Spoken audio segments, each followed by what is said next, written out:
An Emmy-winning producer on a string of Bravo hits has claimed that it's a bummer to the network's producers when a cast member gets sober. Beloved producer Patrick McDonald, who recently stepped back from his work on reality TV to launch an OnlyFans career, appeared on Bethenny Frankel's Just Be podcast on Friday, where the pair also suggested that the show rewards drunkenness and punishes boring sobriety. The claims come as Bravo prepares to defend itself in a lawsuit filed by former Real Housewives of New York City star Leah McSweeney, who alleges that Bravo coerced and manipulated her into abandoning her sobriety because producers believed it would make for better TV if she was drinking. The addiction and substance abuse storylines always made me a little uneasy, McDonald, who was sober after battling a meth addiction, said on the podcast.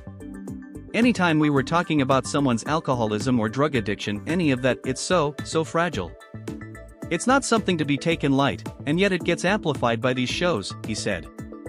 I can't imagine trying to stay or get sober while being on one of these shows. It's a bummer to production when someone gets sober, McDonald claimed. The former Real Housewives of New York City star Frankel and McDonald said they felt that stars get better treatment if they're creating boozy drama. They also pointed to stars like Skeena Shea of Vanderpump Rules being demoted to friend of on various seasons because her storylines weren't dark enough. A Bravo insider told us, there is no truth to any of this. A judge in the McSweeney case recently ruled that Bravo and its production companies have a First Amendment right to require their cast members to drink. But he said that the network will have to answer McSweeney's claims that they harassed and coerced her in an attempt to get her to fall off the wagon. Attorneys for Bravo and its production companies have argued in court that the way they handled McSweeney both on and off set are protected by the First Amendment. Vanity Fair also recently published a deeply reported piece that claimed, among other things, that Real Housewives cameras rushed to film drunk and incapacitated women in humiliating situations, rather than to help them to recover.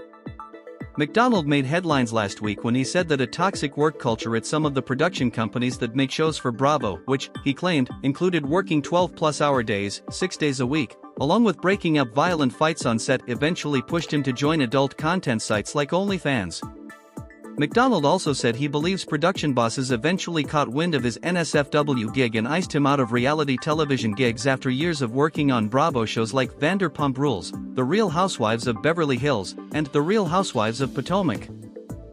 McDonald also said he believes production bosses eventually caught wind of his NSFW gig and iced him out of reality television gigs after years of working on Bravo shows like Vanderpump Rules, The Real Housewives of Beverly Hills, and The Real Housewives of Potomac.